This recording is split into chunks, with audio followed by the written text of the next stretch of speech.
Series. You are in the right place. Thank you for joining this afternoon. I'm joining you from Cape Town.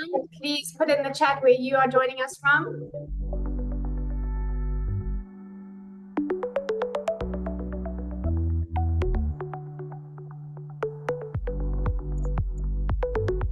Welcome, Nancy from Accra.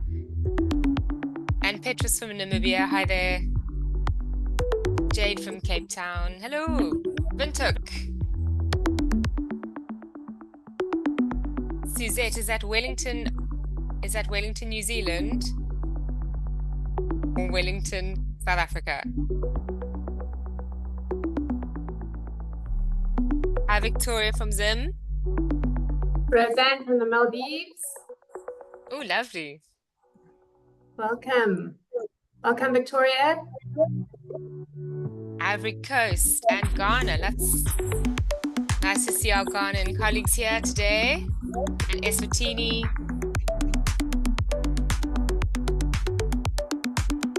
Welcome, Liesel from Paddy's Bay. And welcome, Kennedy from Nairobi.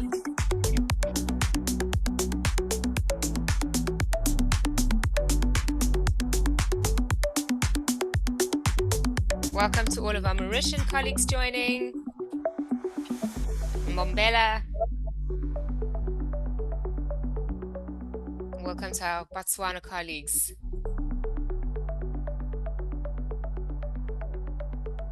Chimdev, welcome. From Nigeria, welcome.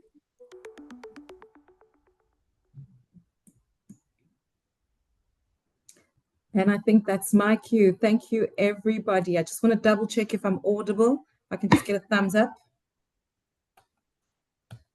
All right, perfect. Good afternoon, everybody, and welcome. My name is Refilwe Bell. I am Director for Digital Learning at Stellenbosch Business School, Executive Development. And it's such a pleasure to welcome you to our third and final Learning and Development Community of Practice for 2025. This community brings together HR and learning and development professionals from across Africa to connect, share insights, and reimagine how we lead through learning. Today's theme is key emerging trends globally in organizational learning and development. This is the perfect way to close off the year and start thinking ahead to 2026. Today, we are joined by Patrick Hull, who is the Global Head of Talent, Culture, and Leadership at Heineken, who brings a wealth of experience from both Heineken and Unilever.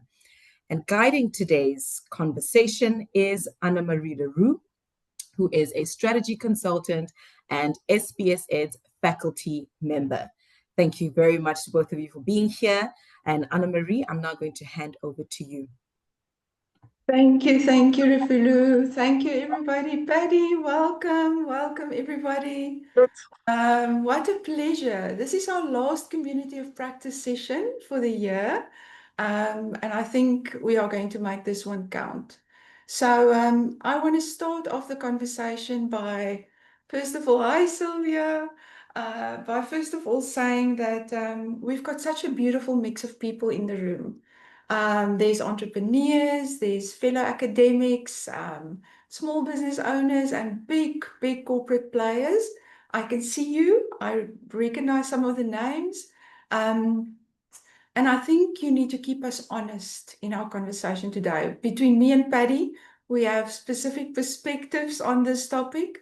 But if there's any questions, any comments, anything that you want to maybe make a bit real for you, please don't hesitate to drop it in the chat box. Jane and the team at SBS-ED is going to keep an eye on it, and we're going to try and get your views on this, because this is a conversation. This is not a formal presentation. We are going to chat about a few things that is top of mind, but definitely don't have everybody's perspective. So we would love to hear from you. So maybe, Paddy, to kick off this this chat, it almost feels like, I almost want to say fireside chat. I don't know why, but no fire yet, luckily. I love this quote by Gandhi. He used to say, or he said, tomorrow depends on what we do today. And I think it's such a wonderful way to set us up for our conversation, which is actually about global shifts. Now, we are dealing with a current reality that is hectic. You know, skills gaps, struggling to balance the numbers. You know, we can't measure what we are doing. There's political pressure, there's economic situations. And now we want to talk about the future. We can barely cope with the present. But I want to connect this to the L&D space and ask you specifically from a zoomed out view, your perspective. What is going on with L&D, and specifically maybe looking at the future trends? Is there any changes or shifts in the positioning within the business context, or do you think it's same old, same old? Well, thanks, Anne-Marie. First of all, I love the idea of a fireside chat. I'm sitting in Amsterdam at the moment, and I could do with a fireside near me right now. It's all a bit chilly here, but as you can hear from my accent, I'm from South Africa. So I know you're all probably enjoying, we're getting into warmer weather soon. So let me start off there as well. Hey, that is a big question to start off with, Anne-Marie. And I want to say right up front that I'm going to avoid talking about AI when I answer your questions, because that's always too easy. Everyone's just going to say, oh, the big trend is AI, and we're all a bit tired of hearing about that. So actually what I want to talk a little bit about is actually getting back to first principles when it comes to L&D. And actually thinking about the trend is actually really getting back to how do people learn, how do people lead, and what do they really need? Because I think the biggest trend is that the world is getting increasingly complex and ambiguous. And that means that leadership and the ability to learn are probably more important now than ever. We've also heard a lot about that. Learning agility and all this stuff is really important. But I want to just get back to the first principles. And I always like talking about learning from the fact of, how do people learn? Because absolutely it's right that we need to be able to continuously learn now to understand what's going on in the environment and be able to anticipate and see things that are going on. And I find too often we forget actually about how people learn. There's a lot of great research on how people learn. Like one of the main ones that I keep coming back to is that people learn when they're surprised or when they fail. And if you think about it, that's the stuff that actually drives your neural pathways or creates new neural pathways for you. When you fail at something, it hits you. We all know that. When you failed and you haven't done a good job at something, you flip and remember that. And you don't want that to happen again. That comes back to that whole thing. We hate things that cause us fear, that affect us. So yeah, that's one of the great ways to learn, actually, is from failure. Also, surprise. If I can surprise you, if I can say, hey, I'm not going to talk about AI today, then you might listen a bit closer to what's going on, because that's a surprise. There's a lot of research again that, if you can surprise people, those are things that really drive learning. So when we're thinking about things like, the future, and it's so complex and ambiguous, then we really need to be thinking about how are we surprising people, how are we helping them actually fail so that they can learn. How can we help them fail in a safe way so that they learn from that? So rather than talk big L&D trends, getting back to first principles, let's really focus on some of those things. I'll leave it there for now. Is this quite different, Paddy, to the past, or do you think it's continuing on the trend? I mean, because this research, it's relevant now. Is it still going to be relevant in future? So it's not necessarily disruptive, no, it's just continuing. Okay. No, and I think that's what we need to focus on actually, is the stuff that doesn't change. The stuff that doesn't change is how people learn. That doesn't really change so much. Yes, maybe the techniques that we use can change, but sometimes we get too excited about the technique and the next shiny new thing like AI, and we jump onto that rather than thinking about, how's it actually going to help the learning, the surprise or the failure, that sort of thing. The other thing that's true around learning is that if I really want to learn something, I don't need to go on a fancy course to learn it. I will Google it. I'll watch a YouTube video. I had to fix something on my drain yesterday, so I watched a quick YouTube video on how to do that because I needed to do it. I needed to fix this darn thing. So I don't need anything fancy if I need to learn it. So they're a resource, or just having a quick reference guide or something like that is fully fine.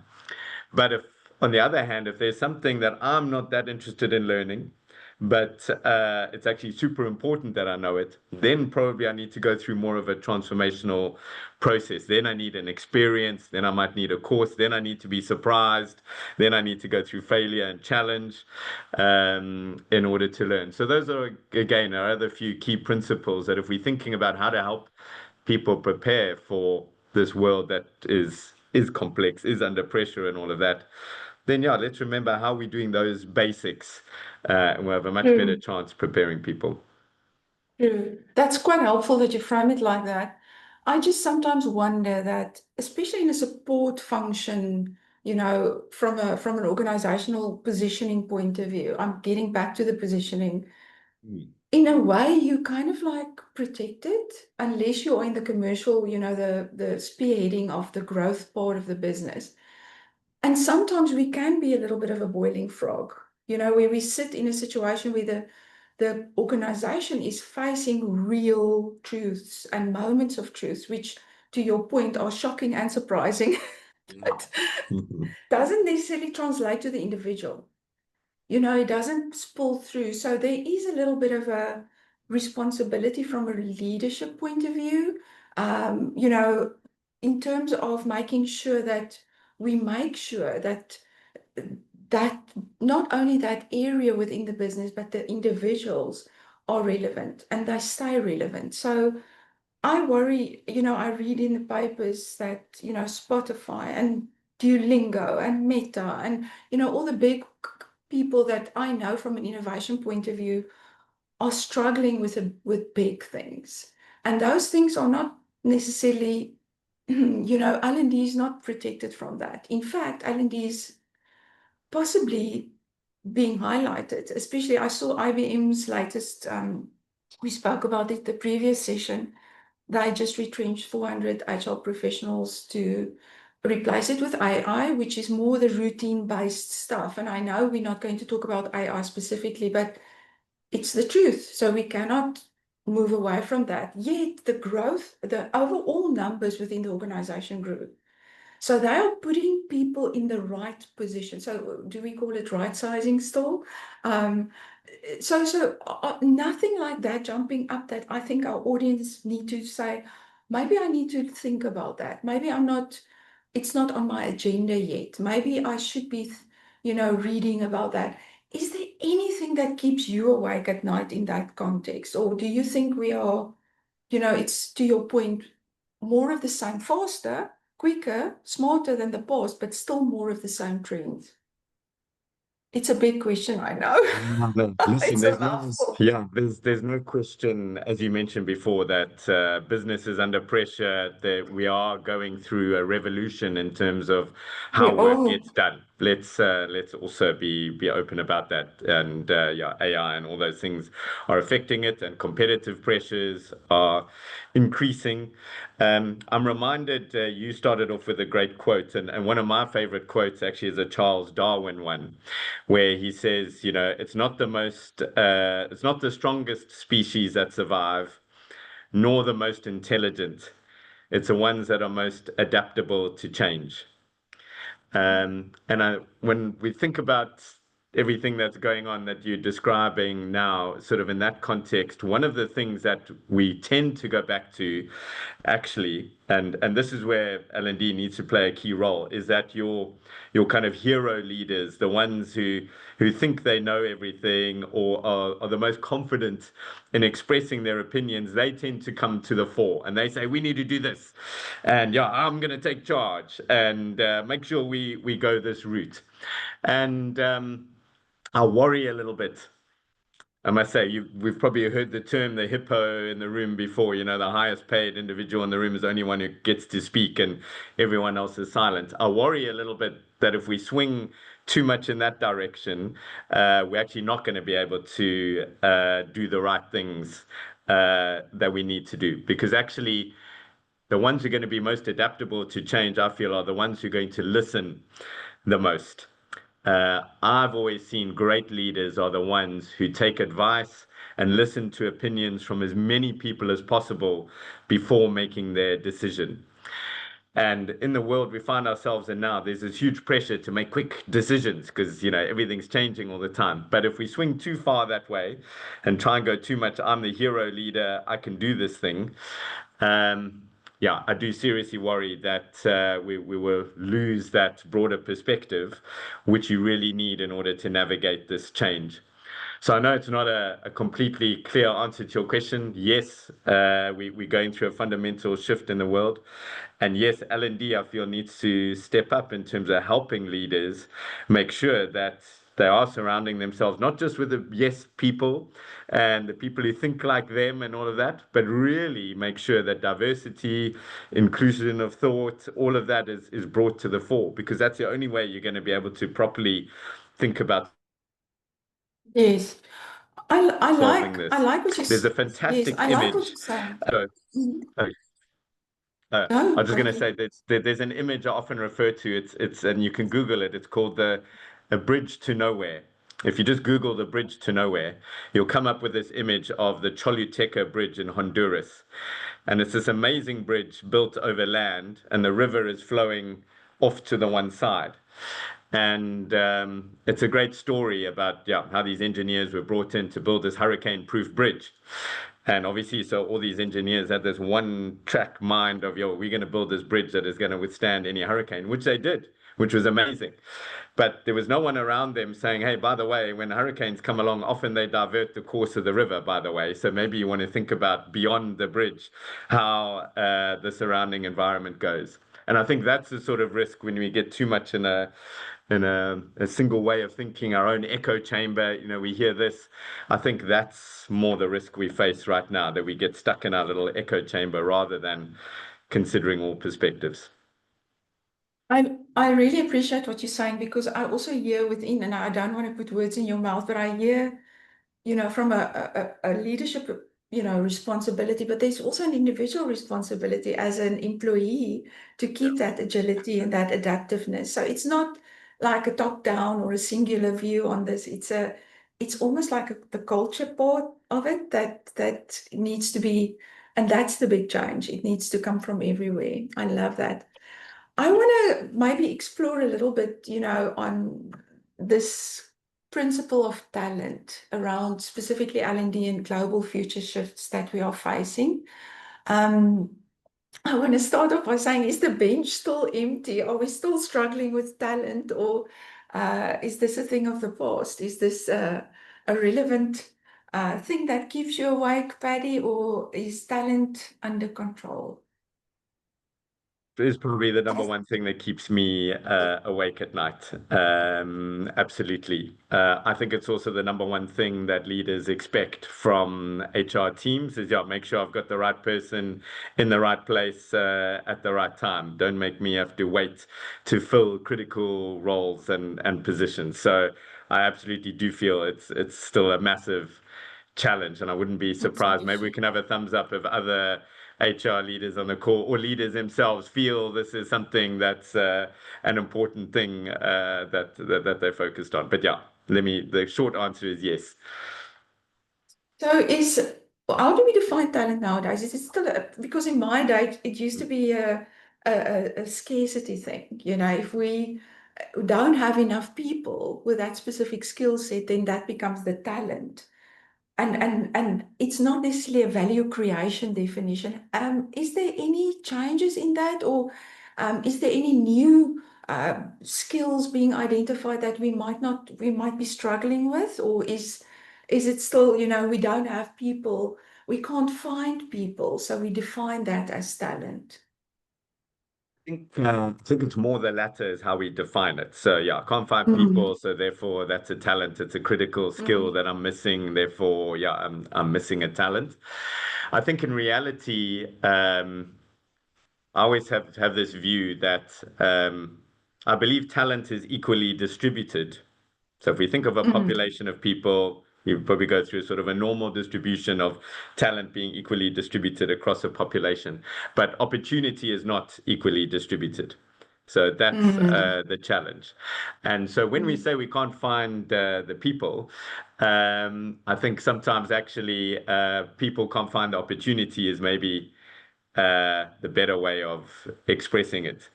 So I think there are people there with the talent, but they maybe can't find the opportunity. And how are we making it more of a seamless market for talent? I think actually the market is slightly broken or skewed. So it's skewed a little bit in that I know, for example, in Heineken, one of the number one ways people try and build their careers is they go and have a coffee conversation with leaders.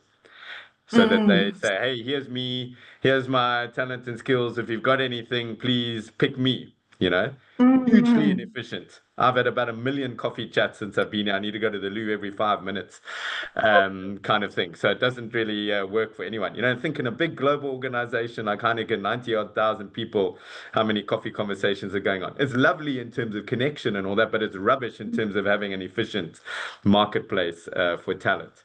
So I think we need to solve more the opportunity side. Often companies will have open job posting, they'll make sure jobs are distributed equally out there, but a lot don't. A lot still keep a lot of the senior jobs sort of hidden in talent committees and all this kind of thing. Everyone sees this black box and all that. And leaders only tend to know the people kind of in front of them, maybe a little bit beyond that.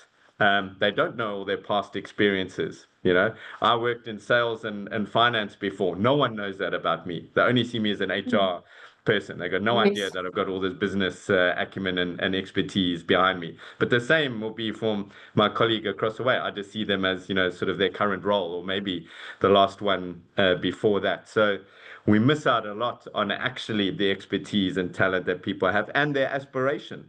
I don't know how many times you ask people what's their aspiration, or how we help them understand it as well. Because also sometimes you ask people what's your aspiration, they don't really know, again, what the opportunities are for them. So one time I'm going to mention AI is that I do think AI needs to help us with this, because AI can match me to Uber, AI can match me to an Airbnb, AI can match me to all sorts of stuff. AI keeps trying to match me to adverts every time I'm on social media. So why the hell can't it match me to a job? And I think that's what we need to get to. Succession planning must be made redundant, because that's too slow and no one really follows it and no one's ever ready now. But we need to have an unbiased algorithm that's really working to help match people to jobs based on their skills and experiences. That should be the first thing, their leadership, their performance, whatever. We need to build those criteria in, but then that's when we'll discover the talent that we've got and be able to match people to the opportunity. I love my that. soapbox. I love that. Yeah.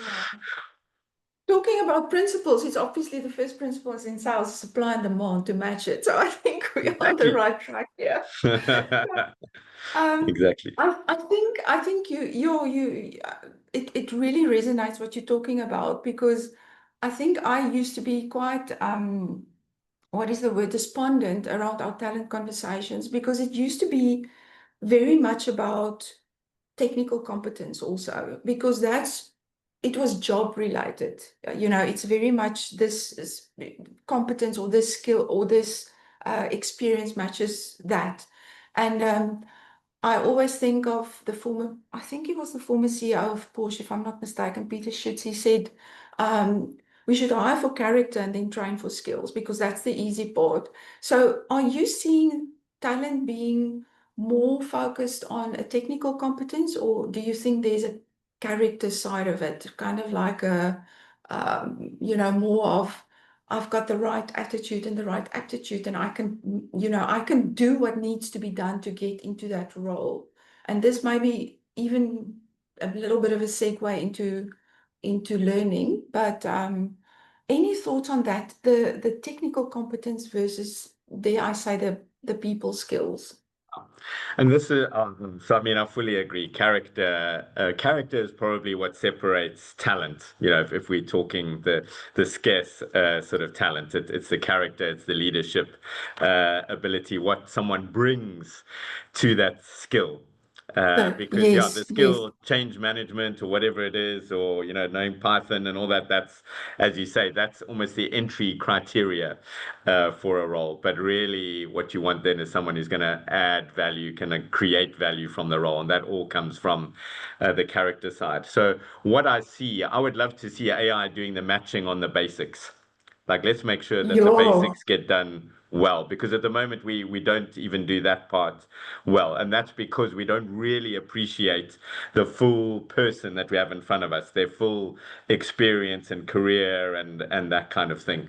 So I think AI can really help us with that, because if AI can look at someone's full CV and infer their skills and their experience level and all of that from that, and then match that to a role, then at least the first part is done. And then we will discover talent that we never knew existed, because we haven't really seen them in the organization. But then the human part comes in. That's when, as a manager, you need to interview the people, and you then need to assess that character part. That's what you really want to do in the interview. As long as hey, they've got a good match on the skill side, then spend your time really looking at the character, because character, not only in terms of their ability, but also how they're going to fit within your team, how they're going to fit within your culture, is super important. That's the thing I stress about the most when I'm interviewing. I'm always thinking, how's this person going to fit in here? And are they going to be a good addition to the team? Are they going to have the right level of grit that will grit in the oyster? So they're still going to keep us a bit on edge, but they're going to have a great fit with the culture. And that's your number one risk normally, also bringing someone in from outside. People, as you say, they join organizations but leave managers, and they leave cultures as well if there's not a great cultural fit, and that's a huge waste if you get that wrong. True, very true. I heard a comment, we love these jargons, this, keywords that float around in academia. So I read they talk about the half-life of skills. So where in the past, you used to, upskill and it used to be relevant for quite some time. And the constant nimble reskilling, which we seem to be in this never-changing cycle at the moment, was not as, as pronounced maybe as it is now.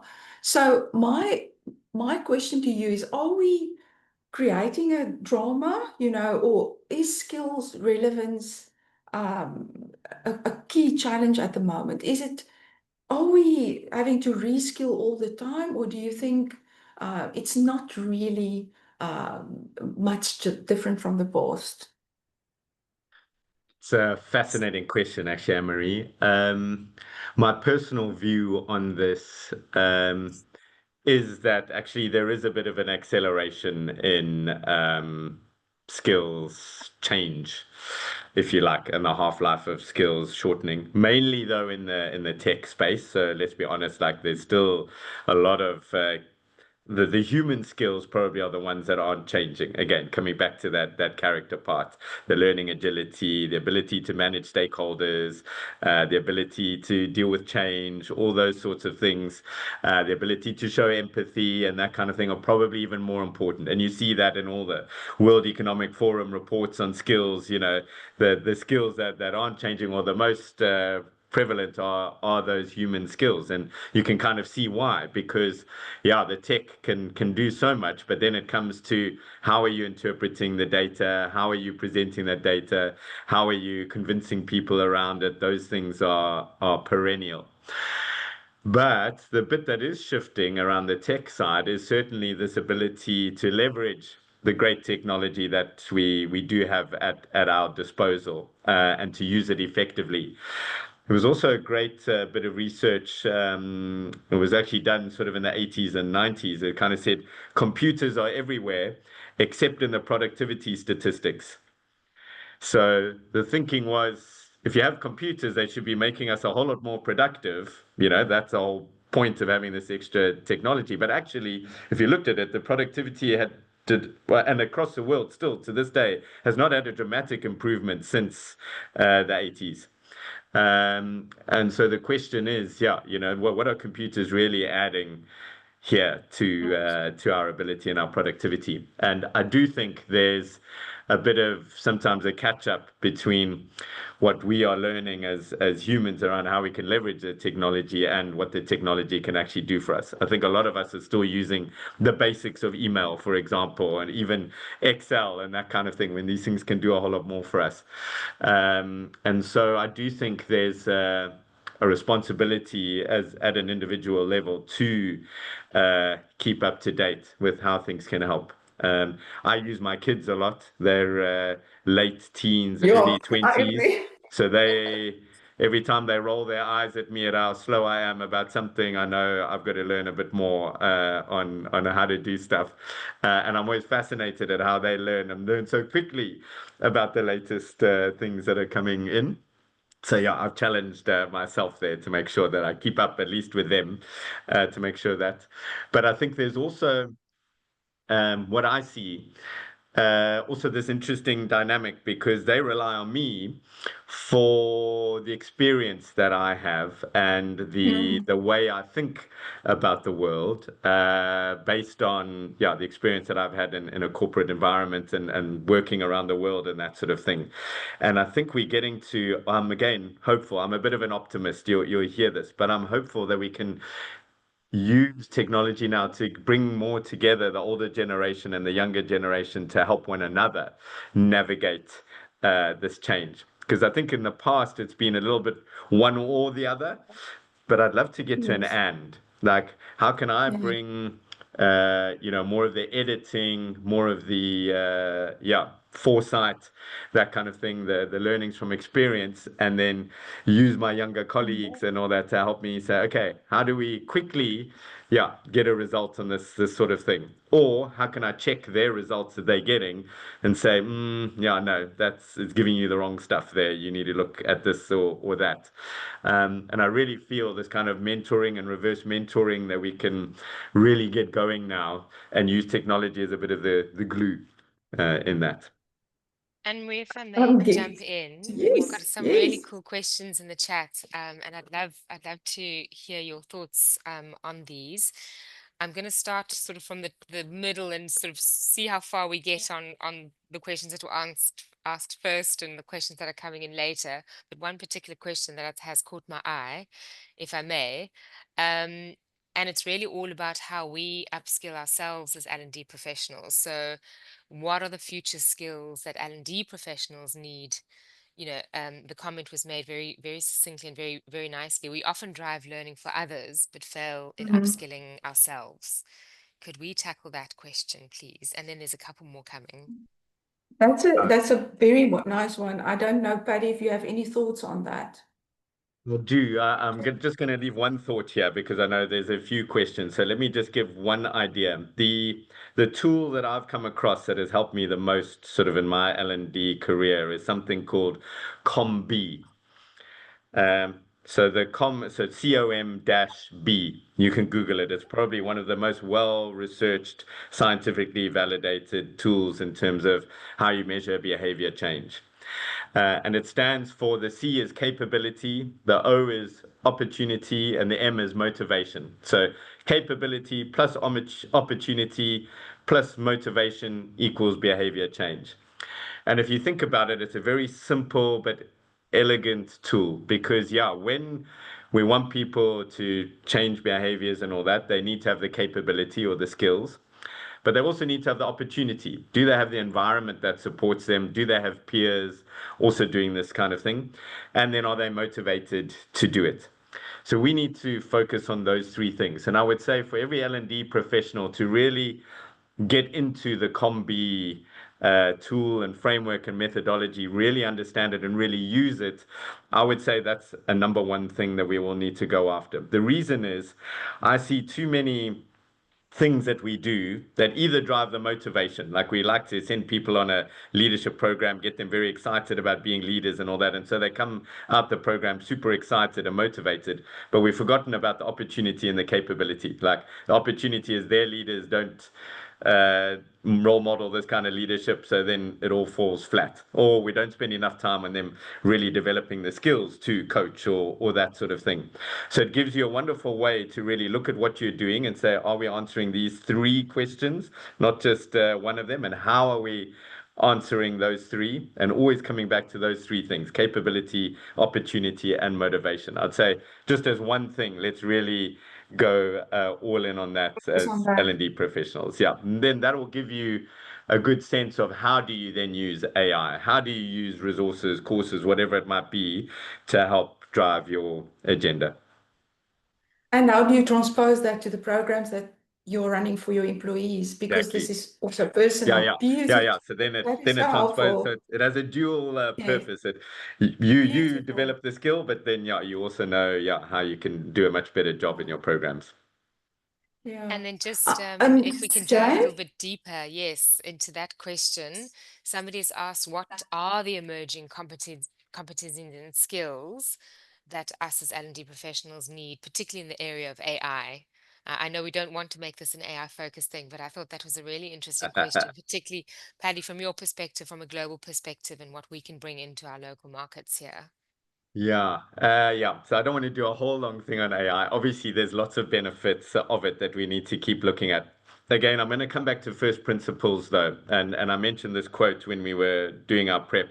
Half the learning budget is wasted. We just don't know which half. And that's, by the way, the same for marketing and all these other areas. And so if we come back to first principles, the first thing we need to do is make sure that the stuff we're doing really has an impact. So let's get back to that. If we're thinking of AI and what do we need to know about that, we really need to know, again, what is it going to help us with? Where is it really going to make a difference? There's still a number of areas that I still feel like it's promising a bit of snake oil, promises a whole lot, but doesn't really deliver. And it needs a whole lot of data about your people in order for it to really be able to deliver well. There was a feedback prompt that did the rounds on LinkedIn a little while ago. I don't know how many people saw it, but it was this prompt saying, act like a friend and mentor and look at my past performance and my emails and all that and give me some feedback and advice. Now, if your AI or Copilot or whatever has access to all of that within your company, actually you can get quite a good response from the AI on that. I did try it out and it did give me some interesting things. And actually, I then also heard from some colleagues who tried it out. They said, I've never had that feedback from my own line manager before. This gave me much better feedback than I've ever had from the person I work with all the time. So there's definitely some benefits, and using it in the right ways, with the right prompts, with the right data. I think that's, if I'm thinking of a competency that L&D professionals we should be really curious about learning where can it genuinely help me versus not, and then giving that advice to leaders as well, because there's a number of areas as well where people are trying stuff and it's very worrying what sort of spaces and places they're getting into, and we need to be some of that conscience and provide those guardrails to say, hey, don't just rely on this AI agent to design your feedback conversations completely. You need to have a bit of a check and balance in there as well, because, by the way, saying this to this person, could have this impact. So I think the number one thing we need to have is this curiosity about it. Like if you're not curious about how to use it, then wake up and start using it and start experimenting with it right now. And start looking at what are the experts saying on this kind of thing, and make sure that you can advise leaders on how best to use it in an L&D space, and have a bit of a strategy on that, because they're going to expect that from you. But always come back to the first thing. Remember, half the learning budget's wasted. We just don't know which half. Don't just spend on some AI thing without really knowing how it's going to have an impact, and get back to the first principles. Is it going to help with surprise and failure? Do you really need a whole course or experience on this, or do you just need a nudge or a resource that can help people? I still keep coming back to that. As L&D professionals, it's all about first principles when it comes to learning. Yes, there's shiny new tools, but don't just go for the shiny new stuff. Basics. Knowing it, Yeah, I think your point is so relevant, because I think we are surprised and fearful of any workshop that's attended and there is something being said that we don't know about. We react too soon, and we kind of like feel like we are lagging behind some, group of people that's ahead. And I think things are not being thought through and not really being made contextually relevant. And I love the way you're tempering all these fads and all these things that are happening, because yes, there are shifts. And I think the biggest one is maybe that things are speeding up. We don't have that luxury of time that we used to have to think about things and to do the proper research. But such valuable comments, Paddy. I want to ask, because I know I'm looking at the colleagues here in this chat box. I know them, and some of them are, business owners, and I cannot tell you how many times I get asked, where do I get info on this? What should I attend? Where do I get content around this? Should I make this part of my normal training program, or is this a short course? And so this is all about content curation in the learning space. Is anything changing? Because I don't know. I mean, it's a big question if we training on the right things, but it's also about where you source that content from, seeing that things are so contextual and so fast and so different in the different sectors. Are you seeing things being more in-house or more, in the flow of learning, or are you seeing formal courses and formal, help being extended to the individuals in terms of their learning and development journey? What is happening in terms of the content part? Because I'm worried that even the facilitators and the people that should know don't know. So Exactly. And I think that's the point. I'm seeing a lot more, to your point, community driven content. I liken it a bit to Reddit and those sorts of forums. When you can get the right people together, riffing off this stuff and saying, hey, have you tried this yet? Or I looked at this the other week. What do you think about this? And that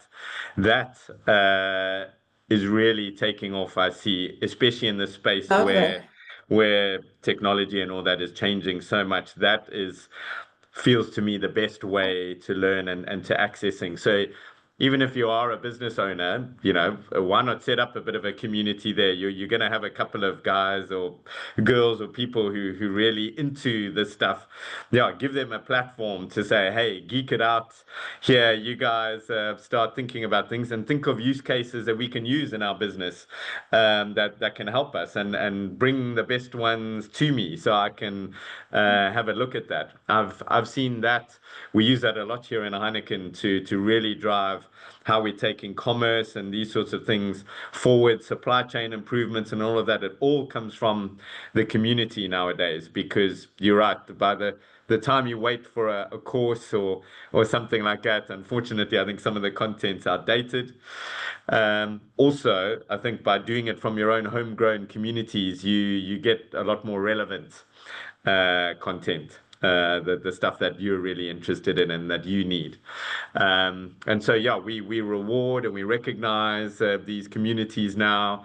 We make sure that, the best ideas get exposure, and we're sort of showing the rest of our people here that, hey, hook into one of these communities, get involved, because that's a way of the future. That's a way you're going to get recognized for your skills and your interest in this space. But it also just means you've got this army of people out there looking at this stuff rather than just you trying to figure out the way forward on your own, which, like I said before, that's not the way to do it in the current world. Not the way to do it. Yeah. No, it definitely makes sense. Yes. Sorry, Jane. I'm excited to have Sibongili's question answered. He's got a couple of flags, so I want to put it to both of you. So what are some of the early strategic moves that we should be making as L&D professionals to lay the foundation for transitioning into the skills-based organization that we've been discussing? Ooh. It's a goodie. So my view again, and we've been making some tentative steps in this direction in terms of skills-based organization here at Heineken. So first of all, I think there's been a lot of, again, snake oil or a lot of hype around skills-based organizations. So let me start there and say I don't really believe all the hype. I don't think it's all about skills on its own. Skills are, for me, because skills are changing quite regularly, they are an easier thing to use in the business than, let's say, competency frameworks and all that kind of thing. If you, like me, you've probably spent a lot of your career developing these competency frameworks and all that, all beautifully written up, and charts and assessments and all that. And by the time you've launched it, it's sort of a bit outdated, and no one really uses it. And that's the challenge. They're very robust, they're great, but they don't keep up with the rate of change of skills. So I still see the validity, though, of a competency framework as your kind of foundation. But then you keep a little eye on how skills are changing, because maybe the overall competency stays the same. Let's say digital acumen as a competency, but within that, you'd now be replacing, I don't know, let's say Power BI with AI. That's a skill that you'd be replacing in there. And so I think as L&D professionals, the first thing we need to do is find a way to keep an eye on how are the skills changing within our competencies, and then use that as our way to update the competency frameworks that we're having. How do we do that? I think the best way, there's all these tools now out there that are scraping the job market, that are seeing what is being advertised for in roles, what is being asked for. So you can learn from that very quickly what are the latest and greatest skills that are coming on the horizon. I think you have to invest in some of this, actually, if you really want to stay on top of it, because asking your own people, that is also a bit slow and takes time, and they don't really always know, unless, again, you have the right community helping you with this. But so the first thing to move to more of a skills-based organization is keep an eye on what are the skills that are being asked for out there, and find a way to keep then updating your competency framework with that. And then also, what do you do about it? So then there's your decision. Am I going to send people on courses for this? Am I going to just give them a resource, a quick reference guide? Or am I just going to give them a nudge, or that sort of thing? Or am I going to build a community around this and then go from there? But what I would not do is chuck out the baby with the bathwater kind of thing and lose the rigor and discipline that comes with competency frameworks and thinking in that way. But I would use skills probably as augmenting that now.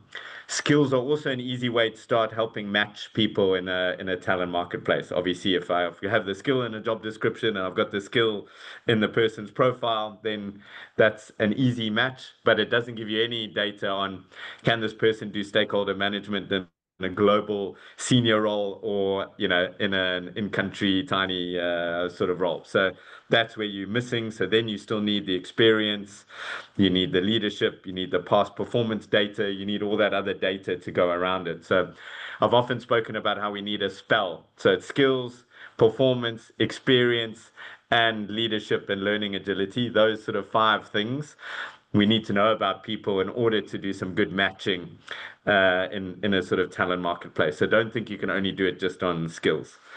I'll pause there. I can talk for days about it, but I hope that gave, so I can't remember the name. Was Swangile? Or? Yeah. I think hope it that was gave an idea. Swangile. Give me a thumbs up I think if that answered it. I think just to highlight your point, I think, Paddy, for me, the big thing is also that, the organization strategy is the beginning of the story. And very often we tend to fragment the organization when we see super trends, coming through in a specific functional area. And for me, this is one of those examples where contextually, depending on where the organization is going, how fast they are running, what the needs are, that determines everything downstream. So such a beautiful answer, because I think you highlighted that it starts there. Um, I want to Please, can pivot I because I think, ask? Oh, do we have to pivot? I have to ask this one last question because it's a rugby yes, question. And I like the no, rugby we are Paddy will question. rugby not be able to answer fans. that one. Massive rugby fan, of course. Springboks Yes, I had to get and this one Sharks. in here. So we had a really lovely question from Pumi, who talked about how do we see learning and can we see learning as enablement rather than as an HR function? And this is in particular in reference to South Africa. And she mentions whether the strategic approach, what kind of strategic approach learning can take, and what kind of operational tactics as a result can then be adapted. And the rugby bit is coming now. So she also then asks that, for example, South African sports has been very successful globally, particularly rugby, and if there are any learnings based on that that we can take from sports and into the corporate environment. So that's a many layered question for you, Paddy. Yeah, cool question. By the way, I'm also a Bafana fan, and they won 3-0 yesterday, Yes, so on their way to the World Cup. yes, Let's hope so. absolutely.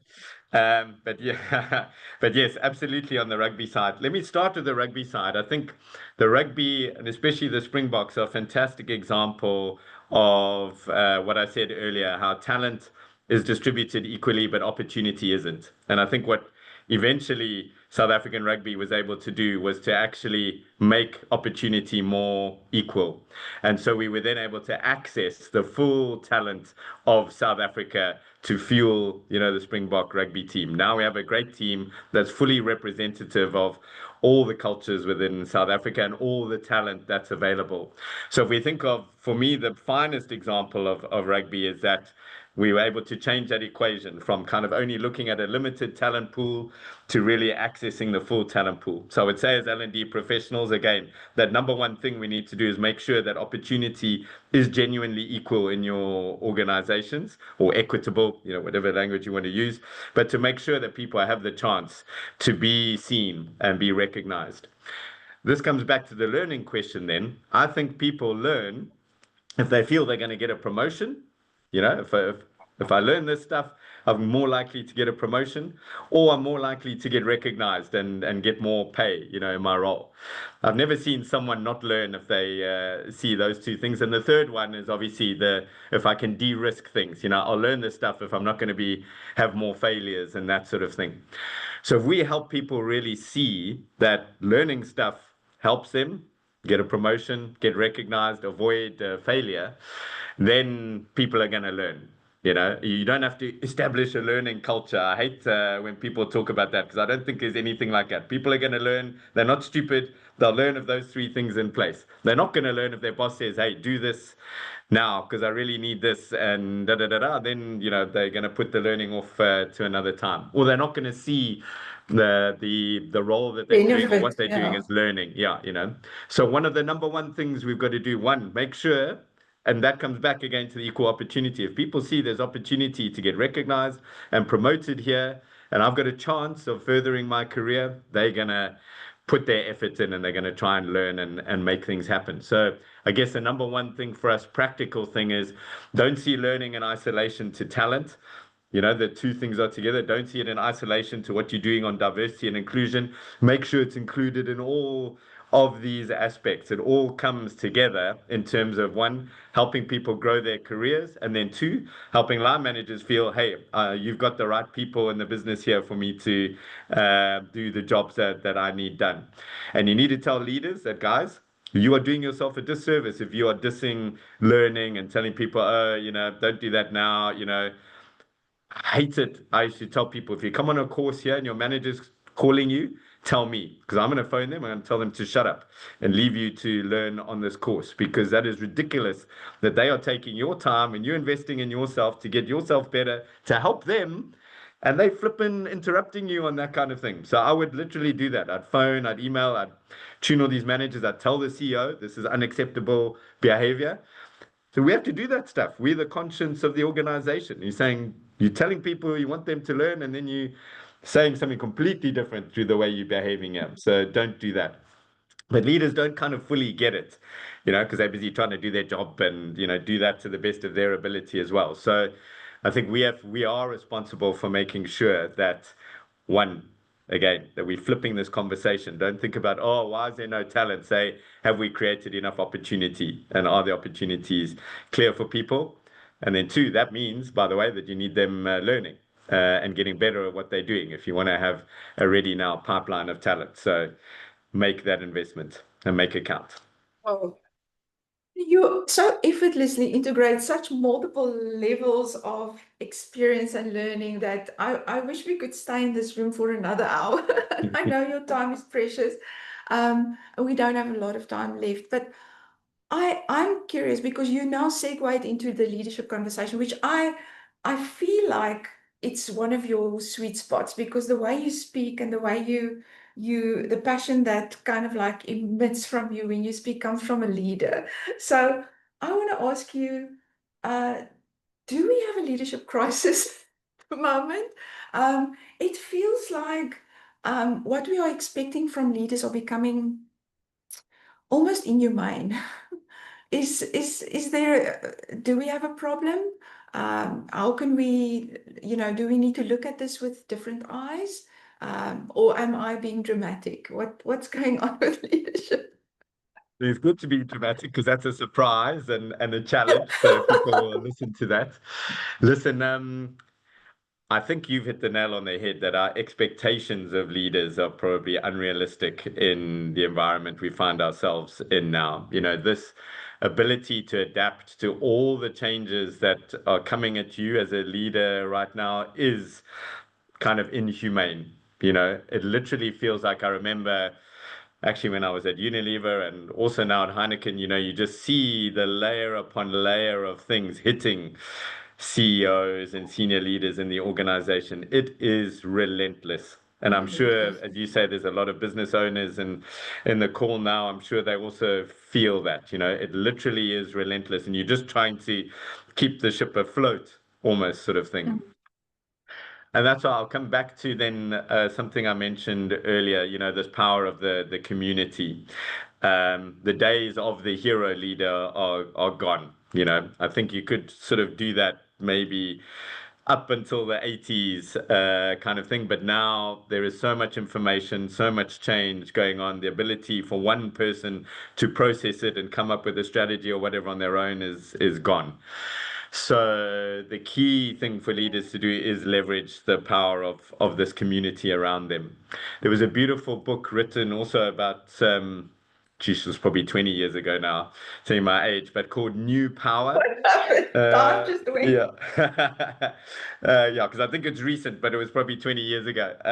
But New Power, I forget the authors, but they did a fantastic discussion around how the power is actually in leveraging the community, leveraging forums like Reddit and these sorts of new ways of working and operating.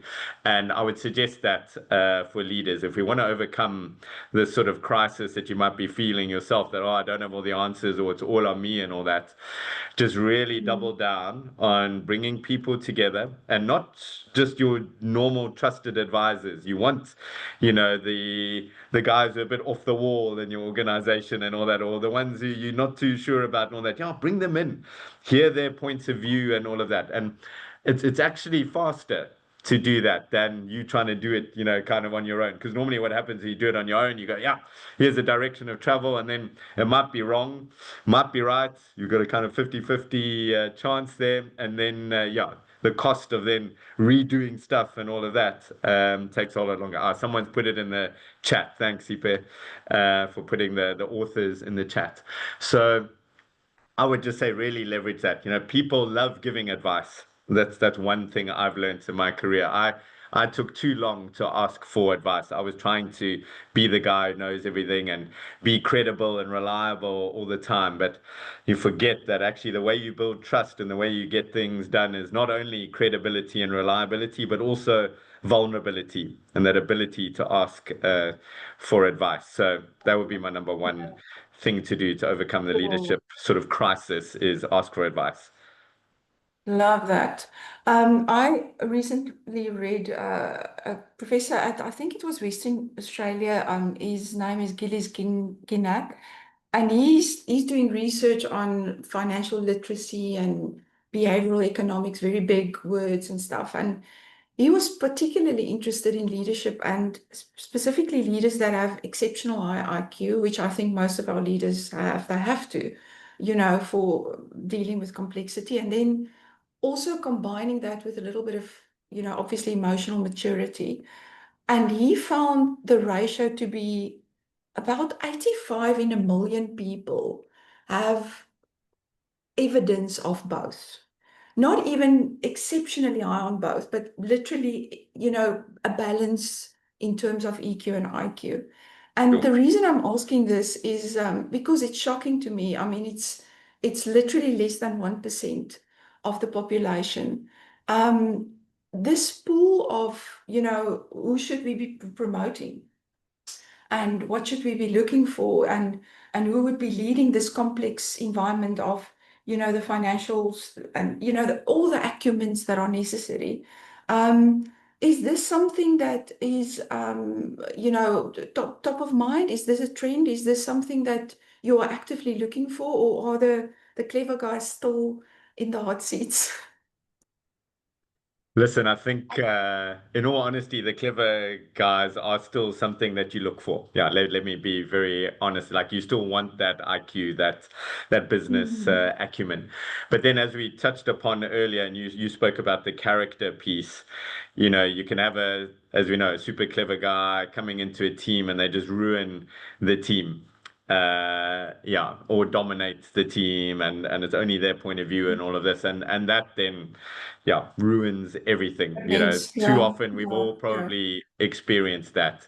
So finding the people who can also work well within the team, work well with peers, work well within your culture, that is, worth its weight in gold. And that, I do feel, is an area where as humans we've got a better feel for that, or should have a better feel than, let's say, an AI agent doing that for you. But we need to be careful of our biases. I think this is the one thing. So and again, so having an interview panel when you're interviewing someone, and having 2 or 3 other people together with you is a much better way to interview than just the one person. I was chatting to a friend of mine recently. Yeah, exactly. I was chatting to a friend of mine recently who's an entrepreneur, and he said, I'm super bad at recruiting people. I always recruit the wrong people. I said, well, do you use a panel of people to interview? No. I said, well, sort that out. Get a panel of people. Don't rely on yourself, because you are a really bad judge, clearly, of these things. He's done some shocking hires. I said, you can't afford that. So put people together with you. Again, it's that community thing. We're going to solve problems in community is the only way going forwards. I really think this is one of the key things for me that you said today, because we know it, we put it together, we do learning in syndicate groups, we have, cohesive, collaborative, co-partnering groups that do designs and all of that, but we forget that not one person has everything. We need to kind of like be helpful and have that maybe a culture of helpfulness.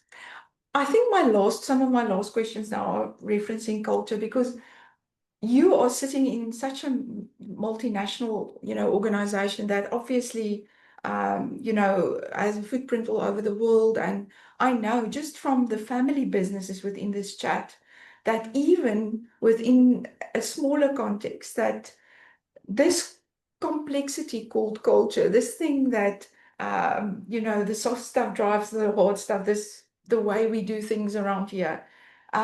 Is this relevant for these big organizations, seeing that we have diversity and subcultures and, it's so difficult to pin down, and obviously, we understand that the team at the top is trying to drive a specific culture, but is that still relevant?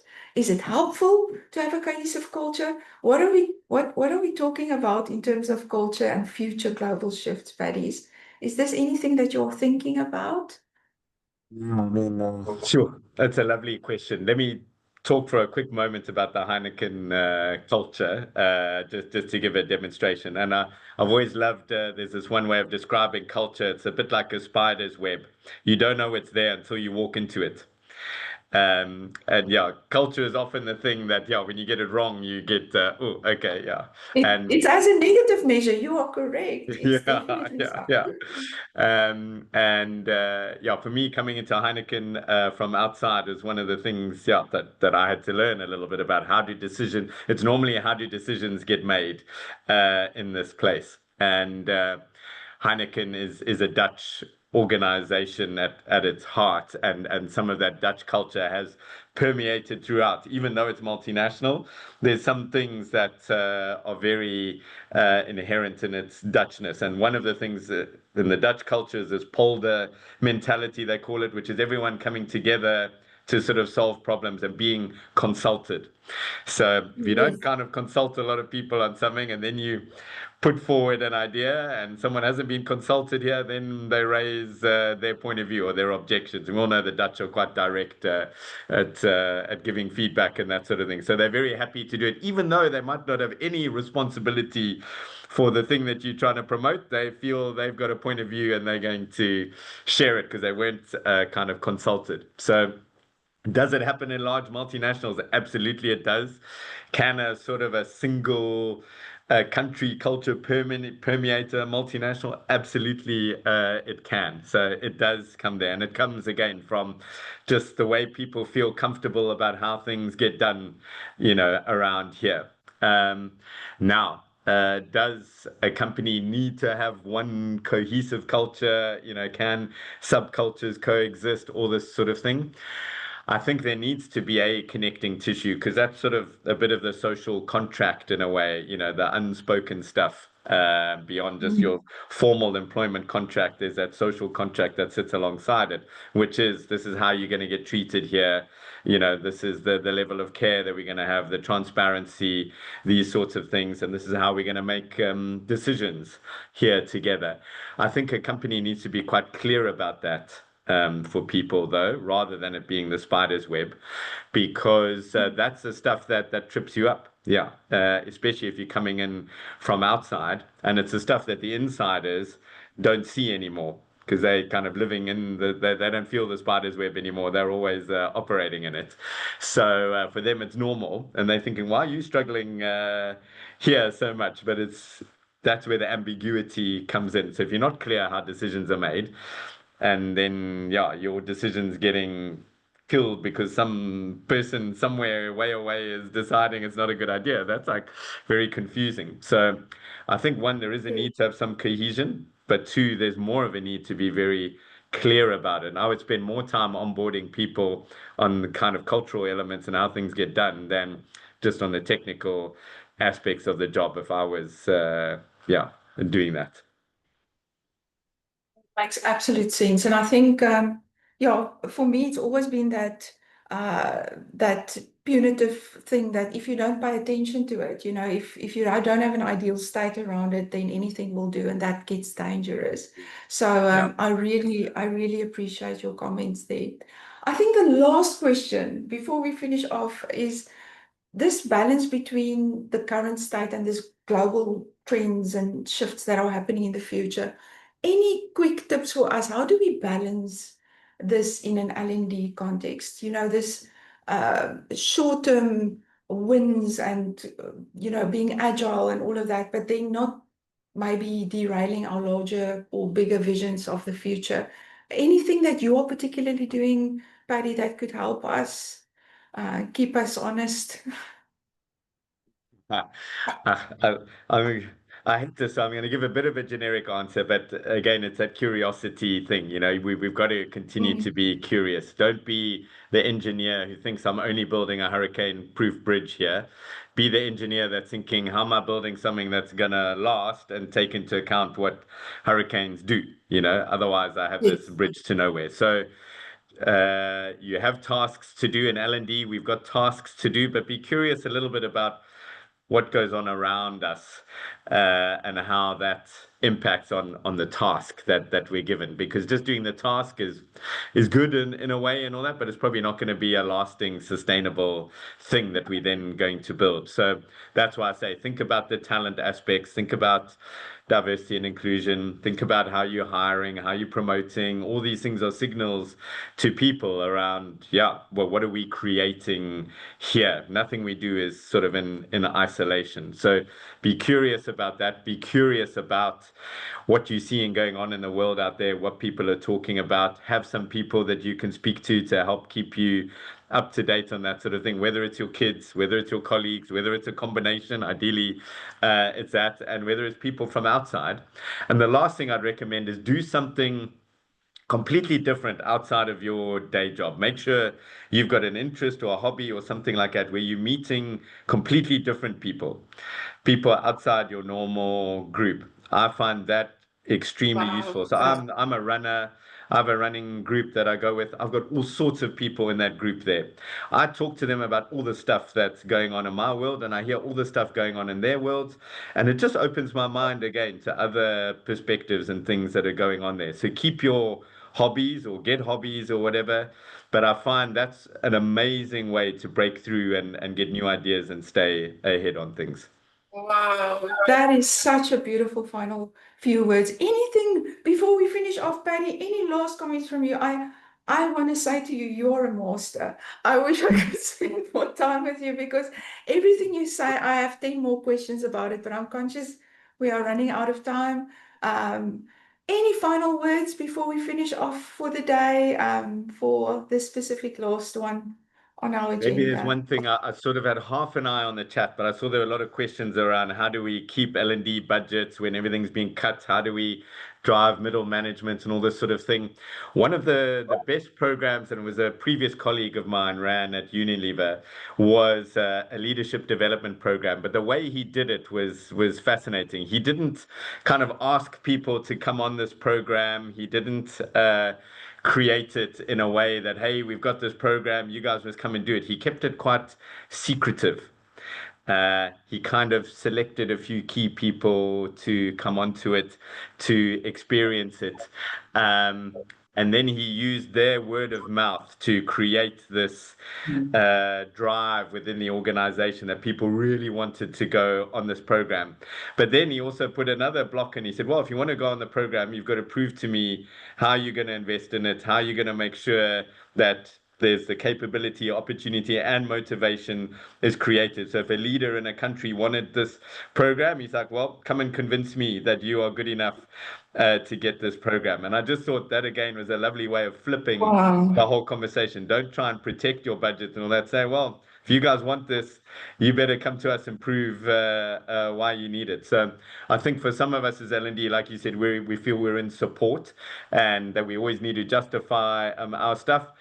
I would say, yeah, let's flip it on people. Create a few things that you say, yeah, we've got this thing, but if you really want it, you're going to have to come to us to get it and see what happens.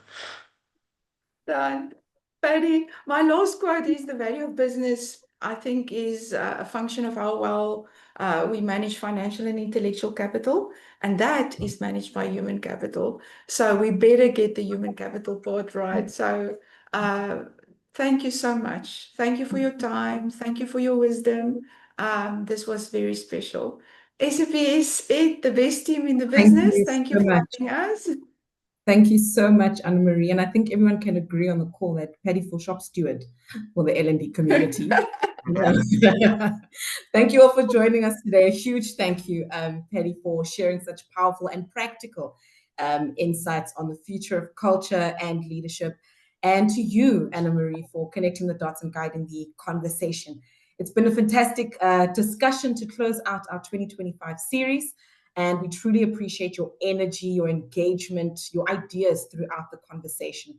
We're excited to continue building this community with you next year. So please keep an eye out for our 2026 lineup of our workshops as well as our speakers. And on behalf of SBS-ED, thank you so much for your time and your contribution to our growing network of learning professionals. Keep leading with curiosity, courage, and purpose. We'll see you all next year. Thank you. Bye. Woohoo! Thank you, everyone. Thanks a lot. See you Bye. next year. Thank you, thank you. Thanks, everyone.